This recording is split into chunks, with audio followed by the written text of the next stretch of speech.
o grande aprendizado, talvez erro, mas que vem com maturidade, vem com experiência, vem com um pouco de autocontrole, né? Entender um pouco como lidar com a sua inteligência emocional, a ansiedade empreendedora que também todo mundo passa, foi saber lidar com as 3 coisinhas que hoje, para qualquer coisa que eu for fazer, eu vou levar elas como um grande mantra. Eu talvez não tive tanta paciência, mas eu tive consistência e resiliência. Então, essas 3 coisas eu acho que gira muito em torno dos aprendizados que eu tive nos meus últimos 15 anos empreendendo.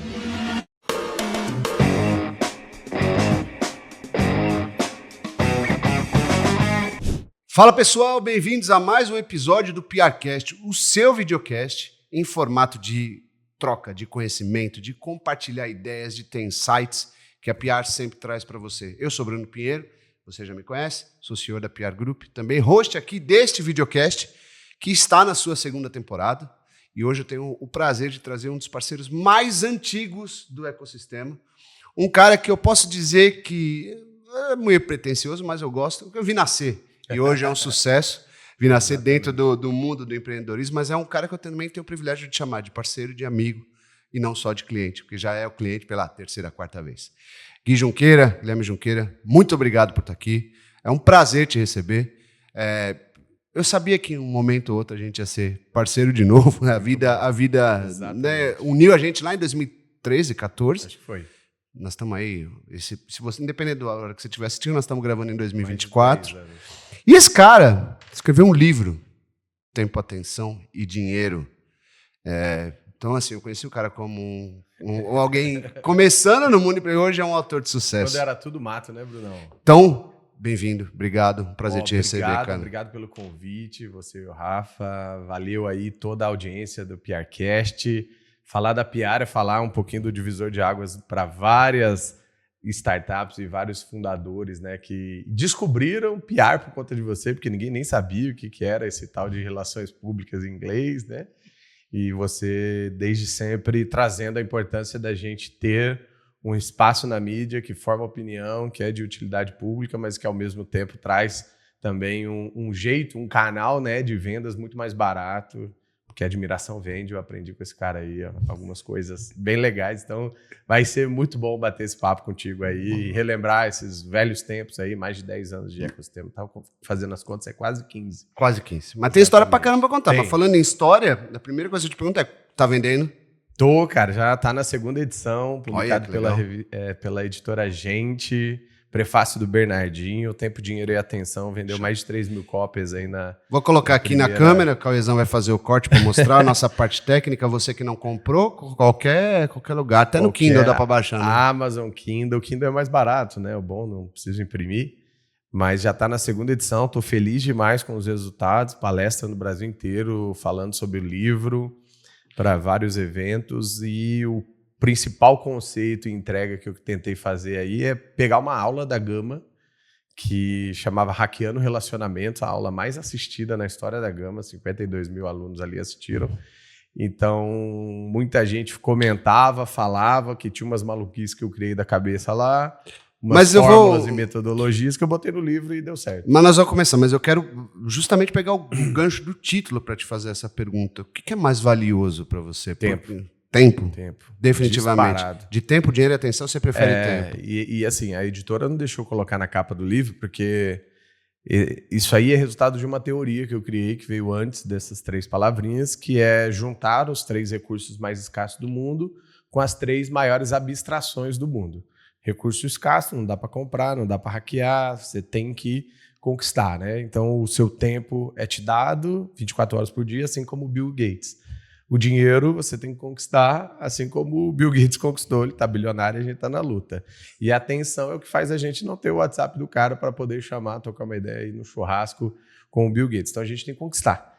Então são coisas irhackeáveis, né? Então como que a gente então controla a única coisa que está sobre a nossa gestão, que é o tempo, para ganhar a atenção das pessoas que realmente importam e assim a gente consegue conquistar o dinheiro. Já que você falou tempo, então eu vou puxar linha do tempo aqui. Cara, quando eu te conheci, você era country manager da Bizabo. Isso aí, caraca.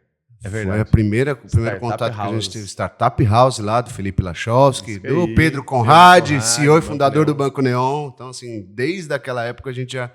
Aí você saiu de lá para ser diretor executivo da AB Startups, Associação Brasileira de Startups. Fundar a ABS, criou o Case, colocou o Case no ar, né, que deveria ser o Web Summit brasileiro, mas, enfim... Pitch Corporate, Pitch Digital, PitchGov, PitchGov. você fez muita coisa.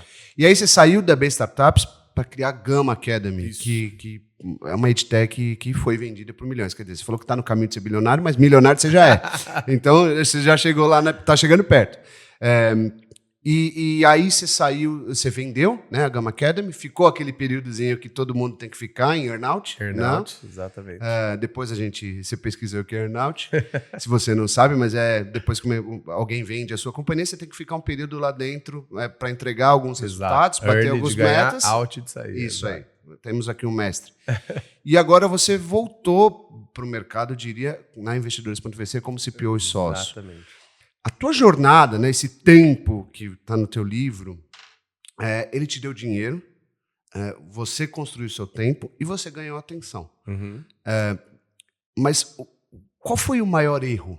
Assim, normalmente essa pergunta é lá no fim, eu vou começar por aí. Uhum. Eu sei que você deve ter cometido alguns. Sim. Mas qual foi aquele tropeço que você olhou e você falou, cara, isso aqui foi meu melhor aprendizado, né? Porque ninguém fala muito de erro, mas erro é aprendizado. Não, é bom pra caramba. O que você daria de exemplo de erro que pode ser uma baita lição para outros empreendedores? Eu vou repetir o que eu falei agora no palco do Next, né? A gente olha a jornada e a gente costuma só ver as partes boas dela, né? E toda jornada tem muitos altos e baixos, e se você cria pontinhos na sua trajetória, cada ano você coloca, você está mais para cima, mais para baixo, e talvez até conecta isso com o seu lado financeiro, né? Quanto que você está ganhando em dezembro de cada ano? Faz isso nos últimos 10 anos e coloca isso como um pontinho dentro de um gráfico onde remuneração está no eixo X e no eixo Y está tempo, né? Então, conforme o tempo vai passando, deveria ser, né, crescente essa ligação dos pontinhos que vai virando um gráfico.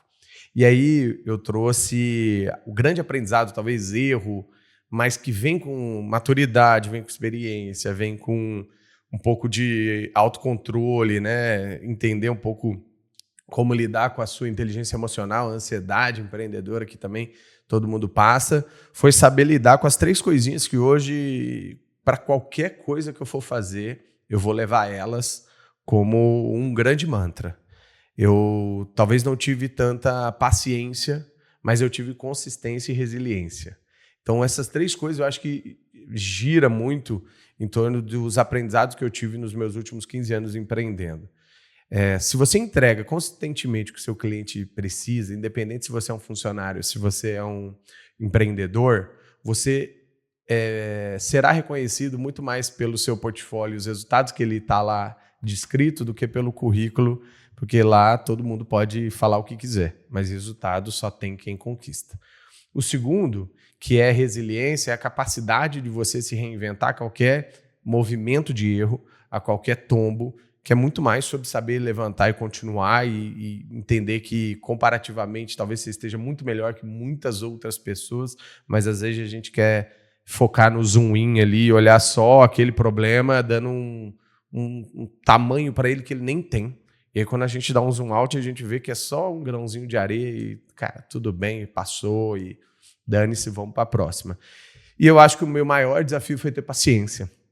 E o último ponto eu aprendi com o Rodrigo Kartachi da Simpla, falando muito sobre competição, sobre você olhar para o lado e ver um concorrente que captou 10, 15 milhões, como aconteceu com ele, e saber lidar com o que você tem de melhor no momento que você está fazendo o que você sabe fazer, e tendo paciência para fazer as coisas acontecerem. No caso dele, deu certo, foi comprado pela Móvel, virou o que virou no caso da Simpla.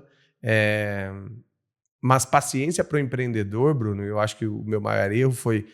Eu estava ali no meio de uma jornada na ABS, e eu estava com muita ansiedade para fazer algo grande, para construir, mas eu não sabia o quanto. Então, ali, eu também, além de impaciente, também estava... com uma falta de de saber para onde ir, sabe? Aquele negócio que quando você estava agoniado para se mexer, mas não tinha noção do que fazer. Era cada hora um projeto, cada hora um projeto. Tanto é que ali nasceu aquela bendita frase que eu repito sempre, que é mais fácil matar um leão por dia do que desviar das antas. Porque eram tantas coisas para fazer, eram tantos projetos, que aprender a dizer não cria-se, então, como uma primeira grande virtude que a ABS me ensinou. Porque todo mundo queria morder um pedacinho, todo mundo queria usar por conta própria a ABS ou para ter algum benefício pessoal, e eu achava isso muito ruim. E eu fiquei calejado com isso. Quando eu comecei a empreender na Gama, eu não pedi ajuda para as pessoas, porque eu estava com aquele... se eu pedir ajuda, alguém vai me dar uma mordiscada. Não, todo mundo pedindo ajuda na ABS, mas sempre tinha uma segunda intenção. Aí eu, quando legitimamente precisava de ajuda, até mesmo dos meus investidores, eu não pedia porque eu estava com medo de ser interpretado com segundas intenções ou com qualquer que seja o motivo. E aí eu ia lá e ia fazer sozinho. Então essa falta de paciência dá um pouquinho esse efeito colateral. Então, em resumo, eu acho que anos de aprendizado te ensina, né, a como equilibrar melhor esses pratinhos e como conseguir, né, depois na Gama aplicar essa paciência de que não é igual o crescimento de A para o crescimento de B, que não é necessariamente mais rápido possível que você vai ter resposta sobre aquele modelo de negócio, que você vai ter que pivotar, quase quebrar, que não é, né, só com você que acontece um problema societário e você tem que separar do sócio e ir para um caminho e ele ir para o outro, que não é só com você que acaba o dinheiro do caixa e você não captou investimento ainda e quase você quebra. Então, todas essas coisas, eu tinha sempre uma impressão de que era só comigo, sabe? E aí, na hora que eu entendi isso, fazendo 8 anos de terapia, que vem lá da minha criação, de não ter tido pai, de conhecer meu pai há 14 anos, de ter tido uma mãe solteira que me criou, que foi forte, mas também teve todas as suas questões ali com o jeito dela me criar, né, que deixa marcas no filho e no seu jeito de ser, cria-se, então, um condicional de consciência. E aí, quando você sabe por que você está agindo daquele jeito, por que você está se comportando com toda aquela impaciência ou até falta ali de consciência do porquê que você está sentindo aquilo que você está sentindo, é muito pior. Então, quando eu atingi esse grau, digamos assim, tudo ficou mais fácil, assim, porque eu saí de um burnout na Gama num momento muito difícil, que era uma captação de investimento que ia vir, acabou não vindo, e depois, quando você olha para o lado, você vê que você conquistou muitas pessoas fiéis, muitas pessoas que você contratou, treinou, e agora são tão boas que são elas o seu grande alicerce para começar em qualquer momento. Você fala, porra, é sobre isso, sabe? Como ativar a minha superpotência e deixar a minha criptonita, que me deixa fraco ali num cantinho, e saber usar isso da melhor maneira possível. É muito de trazer para a consciência, né? E a jornada do empreendedor não tem como... É só de descoberta, né? E a tentativa e erro como uma startup também, né? A força do empreendedor, às vezes ele descobre aquilo que ele é bom, aquilo que ele é fraco, só testando. Putz, eu não sei fazer isso eu sei, isso eu vou melhor. Então, aconteceu com você. A Gama, ela foi vendida para a Anima, né? É público o valor? O valor foi divulgado? Foi 34 milhões. 34 milhões de reais. Primeira tranche, né, que é os 55% que eles compraram, e aí depois foram metas anualizadas ali que foram sendo pagas no total de 3 anos, que eu fiquei mais ou menos. Você ficou 3 anos em earnout? Até janeiro de 2024. Tá. Que é o período de integração que faz tal. Ou seja, você criou a Gama, se eu não vou falar bobagem, 2018, 2017? 16. Você criou a Gama e... Em 5 anos 5 anos você foi vendida por mais de 30 milhões. Vamos deixar 34 milhões e mais a primeira mais parcela, sim. Isso. Quando alguém olha para essa história, é uma história muito, muito vitoriosa e exemplar. Porra, o cara criou, investiu, estava ali, passou por dificuldade, teve burnout... Não teve uma rodada que veio e não veio, mas é uma jornada de sucesso. E a gente sabe que a jornada de sucesso é uma exceção dentro do ecossistema de startups, que é o que a grande maioria do público está aqui de inovação. Mas isso não é uma maneira de desanimar as pessoas, mas é importante alertar de que não dá para ter empolgação para empreender, né? Então, juntando os dois casos, você ficou anos na B Startups criando o ecossistema de empreendedores, fomentando o empreendedorismo. empreendeu e vendeu e é uma exceção. Quando você junta esses dois recortes, vale a pena empreender ainda, mesmo sabendo que a taxa de insucesso é maior do que a taxa de sucesso? Eu sou suspeito de falar e também parei de doutrinar. Apesar de a moral da história no livro é que para acessar riqueza de verdade você precisa empreender. E aí eu trago um monte de fatos, dados e tudo mais e doa quem doer. Essa é a minha realidade, né? E é o que eu posso contar. Então nada melhor do que ser o walk the talk. Eu saí do contexto que eu estava, sendo natural de Campo Grande, filho de mãe solteira, funcionária pública, que nunca teve um puto para, né, me dar um tênis bom, e para ser um bolsista a vida toda e ser um fruto do que a educação fez com a minha vida. Pela minha mãe também. E depois, o fruto do que o emprego fez pela minha vida.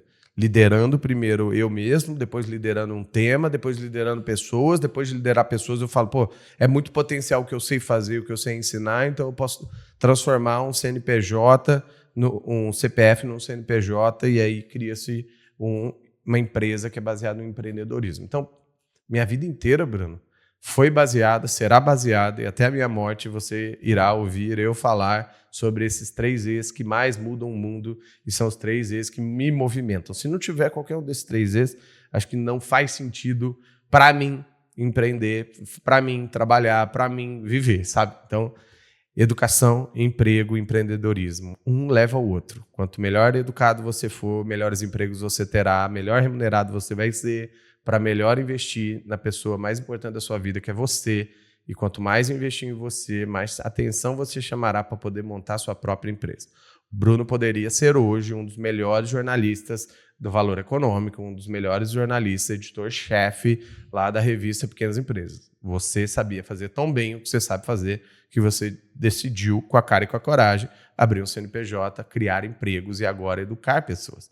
Olha que maravilhoso como você está fazendo parte dessa minha tese maluca dos 3 E's. É muito mais fácil quando você tem um porquê. Quando eu estava com uns 25 anos, o Ricardo Nantes, natural de Campo Grande também, vendeu o Portal Educação para o UOL EdTech. Ele me chamou para me dar uma mentoria. Falou, cara, você tem muito potencial, mas estou vendo você perdido, lembra? Não sabia dizer não, desviar das antas. Aí ele falou assim, eu queria começar perguntando como que você quer morrer. Aí eu, caraca, bicho, isso que é mentoria, que bosta, né? Essa é uma pergunta que eu jamais faria no podcast. Pensei, né? Aí ele falou, não é isso, não é isso que você está pensando, porque eu já ia responder para ele, não, queimado não, afogado não, atropelado não. Aí ele, não, seu idiota, não estou falando sobre isso, eu estou falando sobre como que você quer ser lembrado, qual que vai ser o seu legado. O que você quer que o dia que seu caixão estiver descendo, as pessoas lembrem de você, falem de você. Né? O Senna foi um herói para o Brasil, o Senna representou, lutou, e desde a morte dele, olha o que aconteceu na Fórmula 1, foi, né, um divisor de águas ali para mandar um recado, passar uma mensagem. Qual é a mensagem que você vai passar? Vai ter alguém no seu enterro? Ou vai ter uma placa lá, aqui jaz um filho da puta que morreu tarde? Então, é isso. O que você está fazendo aqui, além de roubar o gás carbono no mundo das árvores? Né? Você vai ficar numa eterna fotossíntese, você vai ser uma planta, você vai ser uma pessoa que vai estar igual um ratinho naquela rodinha lá, girando, sem objetivo trabalhando para pagar boleto. E, porra, é isso, cara. Tudo é foda, né? Porque fica parecendo autoajuda, mas tudo depende de você. Mas se você terceirizar tudo que movimenta você... você não vai ter o efeito colateral. Então, para mim, o efeito colateral prático, assim, sem buchitagem, sendo extremamente pragmático, quando você tem uma razão para fazer o que você faz, muda tudo. João. Qual era o seu porquê? O meu porquê sempre foi trazer educação, sabe? Educação para ver uma pessoa mudar de vida. O meu porquê sempre foi tentar devolver porque que eu consegui, e eu tenho amigos que foram para caminhos completamente diferentes, estão na clínica de recuperação de droga. Por que deu certo para mim? Porque a educação mudou a minha vida. Então, se eu conseguir ver o efeito colateral que a Gama gerou na vida de motoboy que ganhava R$ 1.200, trabalhava uma jornada gigante, tinha 2 filhos, morava no Capão Redondo, estudou pelo YouTube, fez 5 vezes o processo seletivo da Gama para passar na 5ª vez, entrou na Natura. Esse cara hoje é um dos melhores programadores de uma squad de React que tem lá, e na época que eu contava essa história, ele já ganhava 6, 7 mil reais.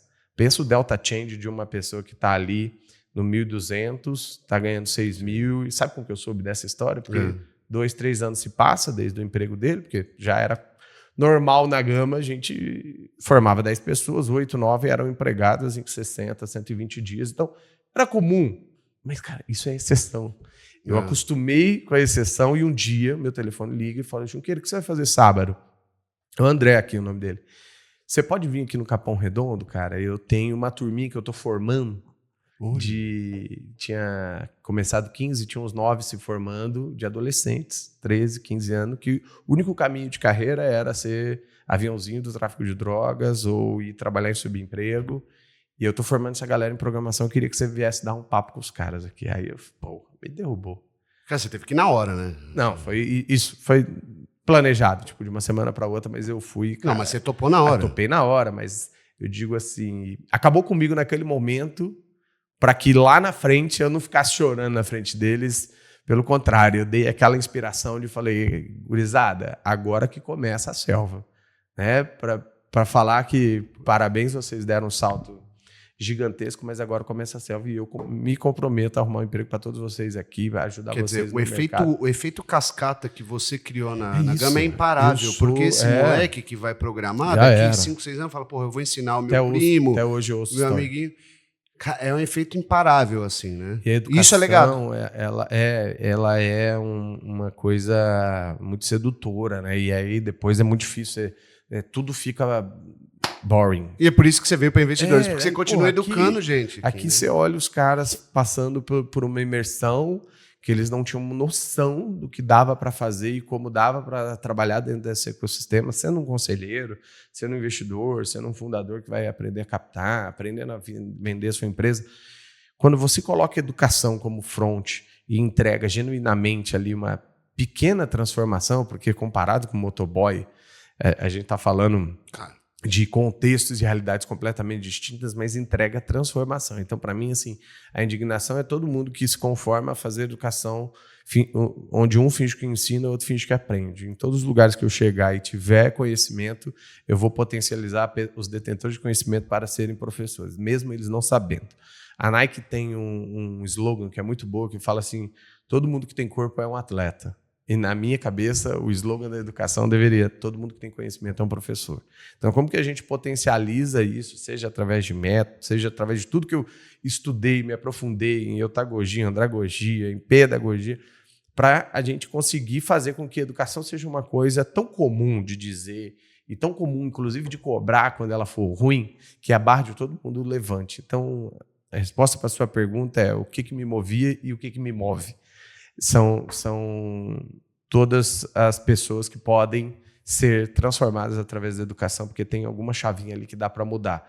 Agora, como pessoa física, na hora que você vê um filho e chorar e estar no seu colo, é o reset da vida, a hora que você aprende que você tinha 2 vidas, uma acabou de acabar ali e a outra começou a partir daquele momento.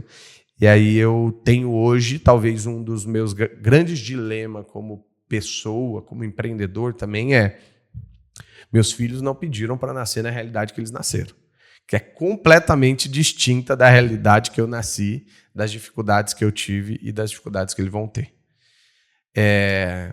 Para eles é divertido andar de metrô. Para mim era a única saída. Não tinha outra. E assim, como alguém cria os seus filhos com a mesma resiliência que ele teve, sem ter as mesmas dificuldades.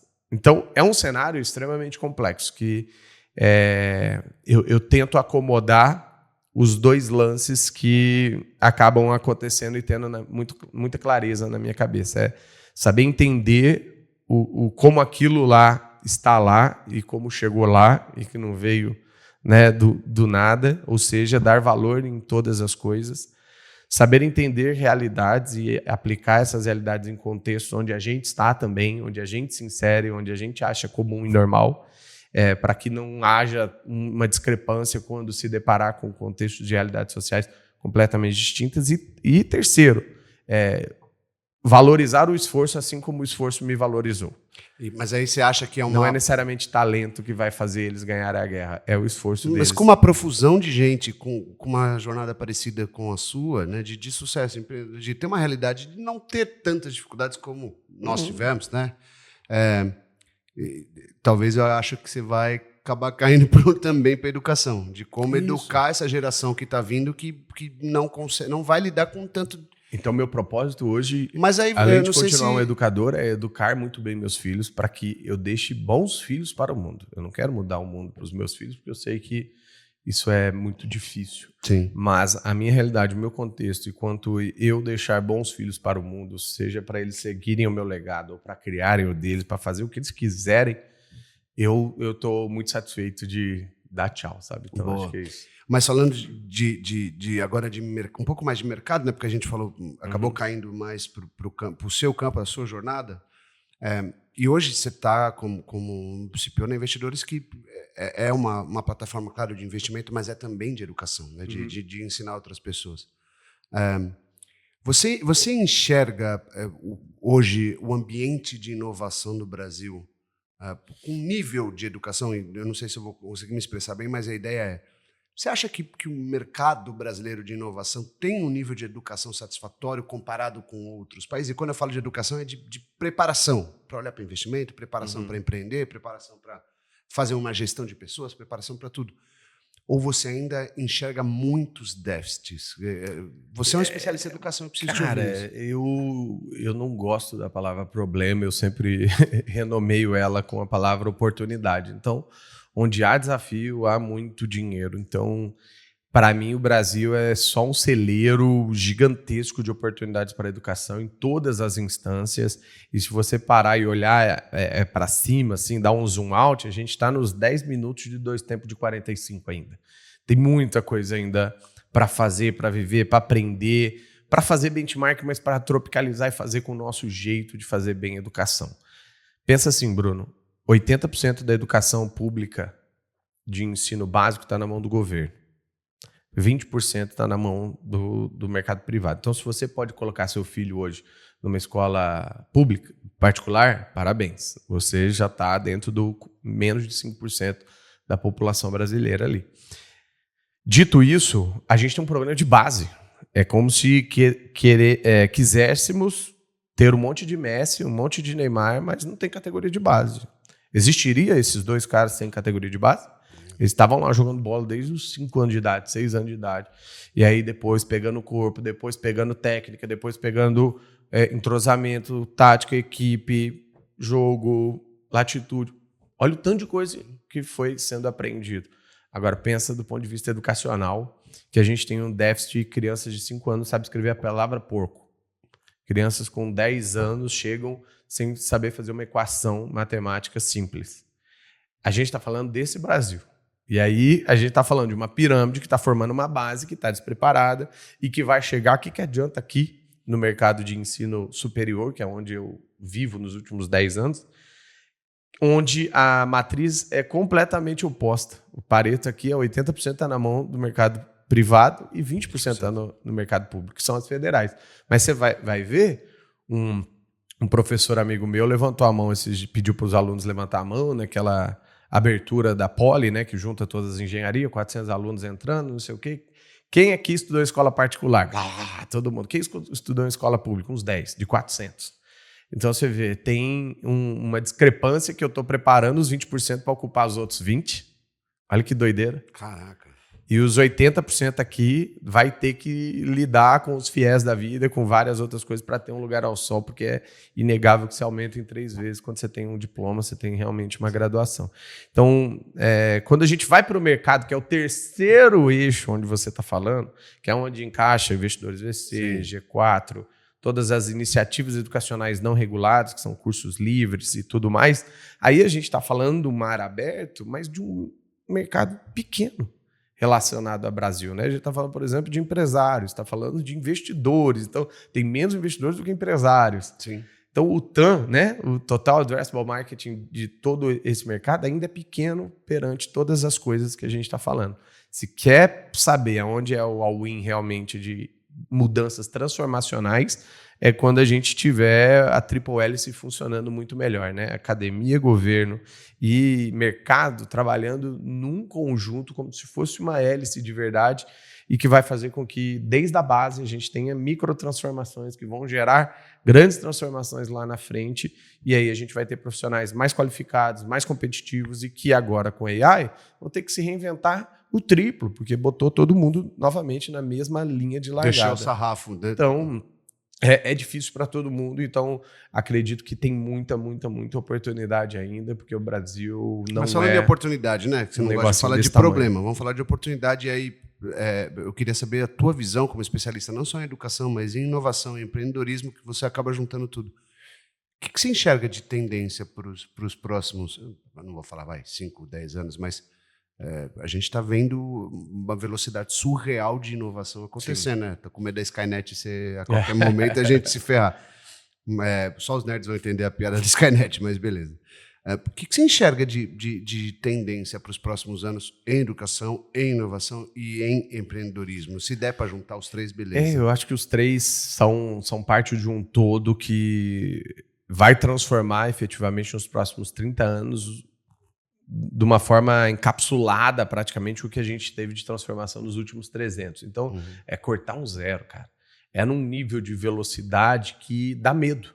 Dá medo pelos filhos, dá medo por nós, dá medo pelas empresas que estão lá no platô hoje, vão ter que se reinventar e várias delas vão completamente desaparecer. Se tá difícil para o Google, que é o todo-poderoso Google, lutar a guerra que ele largou para trás, que eu acho que ele ficou no pit stop, que talvez furou uns 3 pneus dele, e que a Microsoft está lá na frente, e que o Facebook está lá na frente, que Apple e Tesla estão lá na frente e o Google ficou para trás, imagina para a gente. Então, é na hora do caos que a gente vê quem realmente sabe, né, passar 15 carros na chuva. Eu acho que está chovendo e se você é tão ousado quanto o Senna, você vai conseguir ultrapassar gigantes no mercado. Então, por isso que eu vejo nascer novos bancos agora. Eu acho que eu tenho uma possibilidade gigantesca de nascer novos players da indústria de mídia, porque eu acho que vai existir um turning point não só geracional, porque as pessoas já consomem diferente e daqui a pouco essa massa crítica vai virar e a gente vai ter essas pessoas com dinheiro, porque hoje o que tem é opinião e modelo de consumo, só falta o ingrediente dinheiro. Quando eu tiver acesso a dinheiro, essa nova geração vai ditar o futuro. Ontem eu vi uma teoria da conspiração de que a Globo que está por trás da Live Media, que é a dona do Cazé TV, porque tem tudo a ver você espalhar, né, investimentos, porque são mídias completamente diferentes, né, modelos diferentes. Mas tem um vídeo que fala sobre isso também, que eu vi, que tipo, a Globo gosta que a Cazé cresça, aí para ela é legal, porque aí você vai disseminar e vai mostrar e comparar poder de entrega. De repente você pode comprar, de repente não. Você tem os meninos do The News criando um canal de TV ali, você fala assim, cara, todo mundo pode achar que ele é maluco, e toda vez que eu penso que alguém é maluco, eu lembro de várias pessoas que me falaram que eu era maluco, de me comparar falando, eu sou o Nubank para a educação, que o Nubank fez com o banco, eu vou fazer com as universidades. Todo mundo fala, você é maluco? Eu falei, não, eu tenho uma tese, eu vou começar como um complemento, depois eu serei uma alternativa, no final eu vou ser um substituto. Então, quando toda essa tese está na cabeça de empreendedores que ousam empreender em setores tão grandes e tão dominados pelos incumbentes, né, e eles surgem ali, por isso chama insurgente, eu acho que tem não só uma tendência, mas uma grande realidade. Então eu não vou chover numa olhada aqui falando que a AI vai dominar, que vai ser robô, que não, estou falando no espaço-tempo de 2034, Bruno me chamar aqui com uma cabeleira gigante. Impossível. Um implante. Impossível. E falar, e aí, Juqueira, suas teses estavam certas? Estavam. Nasceu uma fintech depois que a gente falou que dominou. Nasceu uma edtech que dominou. Todo mundo que nascer agora já nasce com outro contexto, com outras armas, com outra realidade. Nos Estados Unidos, antes, a realidade para um SaaS, por exemplo, era ter mais ou menos de 200 a 300 mil dólares de receita por colaborador. Hoje está batendo 1 milhão. 1 milhão de dólares por colaborador. O que significa? Você precisa de menos pessoas para fazer as mesmas coisas, porque você tem um conjunto de ferramentas que é plug and play, e quem saber dominar vai conseguir imperar. E quem saber criar, aí vai ser dona do reinado. Então, acho que esse cenário já está dado, o Brasil já ficou para trás, não adianta querer chorar muito leite derramado. O que a gente tem que pegar e começar a fazer é, primeiro, usar a tecnologia embarcada e fazer coisas fodas que a gente entende, porque somos naturais do campo onde a gente sabe das regras, porque no Brasil não é fácil para um gringo empreender, então use isso. Mas, no futuro próximo, eu diria 10 anos, a gente precisa se tocar, universidade, governo, a gente precisa estar mais conectado, com mais investimento, principalmente do mundo privado, criando suas próprias escolas, criando suas próprias universidades, porque eu acho que se a Apple tivesse a Apple University, ela seria matadora, competiria em nível, né, de qualidade como o Stanford da vida, com o MIT da vida. Por que as empresas brasileiras não tentam fazer isso? Por que elas não tentam, né, criar dentro de casa essas grandes bolsões de escola, não só para contratar, como eu sempre fiz lá na Gama, mas também para formar um novo produto que vai matar o seu atual? Se toda empresa tivesse 2 grandes filosofias de longo prazo, que é criarei tecnologia para matar minha empresa atual e criarei as pessoas que irão criar a tecnologia para matar a minha empresa atual, nós teríamos diversas Apples hoje no Brasil. Boa. Só para a gente terminar aqui o papo, você falou de 2034, daqui 10 anos, né, de você, essas previsões. Eu queria fazer uma coisa legal. O que o Guilherme, daqui 10 anos, deixa de recado que você ainda acha que vai ser atual? Pode ser para os seus 2 filhos, para a Lei e para o Theo. Legal. Que vão assistir daqui 10 anos esse vídeo e vão falar, pô, olha o que o papai falou 10 anos atrás, que isso é um conselho bacana. Não, de sociedade, de vida, de empreendedorismo, de tudo. O que você acha que é atemporal e que vai perdurar pelos próximos 10 anos? A gente nasce cópia, a gente nasce original e morre cópia. Então não se esqueçam o tempo todo de ser original. E para ser original, não tem lugar melhor que botar o GPS no umbigo e olhar para ele e tentar fazer o que você sente, mas que ao mesmo tempo a sua consciência libera, né? Então acho que essas 2 coisas elas andam em conjunto, porque enquanto a gente ficar comparando os bastidores nossos aqui com o palco dos outros, que é as redes sociais, a gente não vai viver bem. Então, se é um recado para o Theo e para a Lia, não se compare com ninguém. Sejam atores do seu próprio filme, sejam protagonistas do seu próprio filme. Não siga ninguém, olhe todo mundo pelo retrovisor, que eu acho que vai ser muito mais fácil pessoas te seguirem, porque é melhor copiar o bom do que inventar o ruim, né?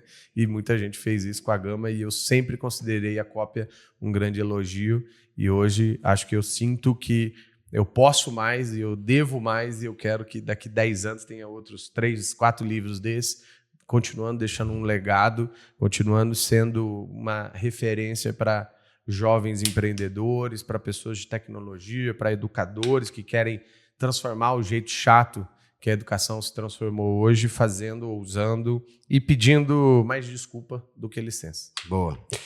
Para a gente terminar, você falou que uma mentoria mudou sua vida, do Ricardo Nantes. Se quem está assistindo aqui fala assim, eu preciso da mentoria do Gui, ou que queira falar com você, só te chamar no Instagram, só te chamar no LinkedIn, que você topa? Minha melhor mentoria custa R$ 64,00. É o passe para aprovação para conseguir um café. Boa, para quem não está vendo, mentoria aqui, ó, R$ 64,00. Mas se ainda assim você quiser... Mas sem brincadeira, eu falando com pessoas que leem o meu livro, tentando ajudar, tipo o fundador da Vivalisto, que é a nossa investida aqui. O Eduardo. Mudou completamente o jeito de eu conversar com o Edu depois que ele leu o livro, sabe? Não só do jeito que conversar, porque tem o negócio do respeito, da admiração, mas o jeito de pensar, sabe? Quando você encaixa na mesma frequência. Então, conversar com alguém no FM, você precisa estar no FM também. Então, isso é muito legal. Segunda coisa, que é a forma mais democrática de acessar o conhecimento legítimo de alguém, porque fui eu que escrevi tudo que está aí e tal. Então, isso realmente tem a minha essência, o meu jeito, o método, realmente que você vai pegar e vai fazer a planilhinha que fez com que eu fosse quem eu sou hoje. E isso fez muito sentido para as pessoas que leram. Então, não é querer fazer jabá nem criar barreira, não, Bruno. É dizer que realmente é uma forma muito democrática e eu acho que todo mundo deveria escrever um livro para trazer isso, porque é a forma de fazer um download do cérebro e deixar para o resto da vida. Já plantou árvore? Já, e já tive 2 filhos. Então, já zerei. Agora eu tô... Já vendeu uma empresa e já está no caminho de ser bilionário. Na busca. E terceiro ponto, eu acho que meu Instagram é o melhor canal de acesso. Eu acho que eu deveria usar melhor o LinkedIn. Mas @Gui Junqueira, é só me chamar lá. Sempre que eu posso, eu estou respondendo dúvida. Por áudio, sou eu mesmo. Ninguém gera minhas redes sociais, não. Então, vai ser um prazer poder trocar ideia. Mas hoje, de fato, o meu maior recurso escasso é tempo. E eu brinco que, para os amigos que falam, o que muda depois de você vender a empresa? Eu falo, agora existe uma coisa chamada liberdade. Fala, dinheiro compra liberdade. Eu falo, não. Liberdade não é a ausência de responsabilidade, é quando você pode escolher as responsabilidades. O Bruno sabe qual foi a responsabilidade que eu escolhi para estar aqui agora. Agora, nesse momento, a gente teve que ajeitar para você cumprir um compromisso com seus filhos. Compromisso na escola da minha filha. Então, isso é o tipo de coisa que eu chamo de liberdade, é você poder escolher quais são as suas responsabilidades e hoje qualquer tempo de qualidade que eu tenha com meus filhos, então saiba que você está me chamando para um evento no sábado, vai estar concorrendo com eu ensinar meus filhos a andar de bicicleta. É tipo isso. Mas faz parte. Gui, queria te agradecer por, sei lá, mais de... Tamo junto, irmão. Mais de... 10 anos compilados em... 10 anos compilados em quase 30 minutos, 35 minutos, mas, cara, é incrível, assim, eu acho que quem não leu tem que ler o livro, quem não conhece o Gui tem que conhecer, quem nunca bateu um papo, nunca tomou uma cerveja com ele, tem que sentar para tomar uma cerveja. Obrigado, foi uma honra ter você aqui, compartilhou conhecimento pra caramba e a gente ainda vai falar bastante. Obrigado mesmo, foi um prazer. Eu agradeço, gente, não deixam também de seguir a PR e conectar com o Bruno, porque teve várias lições que eu uso até hoje. Minhas aulas de branding são muito referenciadas por como a gente conquista autoridade, relevância e reputação através da imprensa. Sempre pôde me ajudar, então parabéns pela sua trajetória. Boa, um orgulho de ter você junto com a gente. Você que nos acompanhou aqui, muito obrigado pela companhia em mais um episódio do PRcast. Não esqueça de ativar as notificações de LinkedIn, de acompanhar a gente nas redes sociais, a PR ali, a gente sempre anuncia, posta os cortes antes do episódio completo e avisa quem são os convidados. Tenho certeza que você saiu daqui com muita ideia, muito insight, muito ensinamento. Valeu pela companhia, até a próxima, um abraço. Tchau.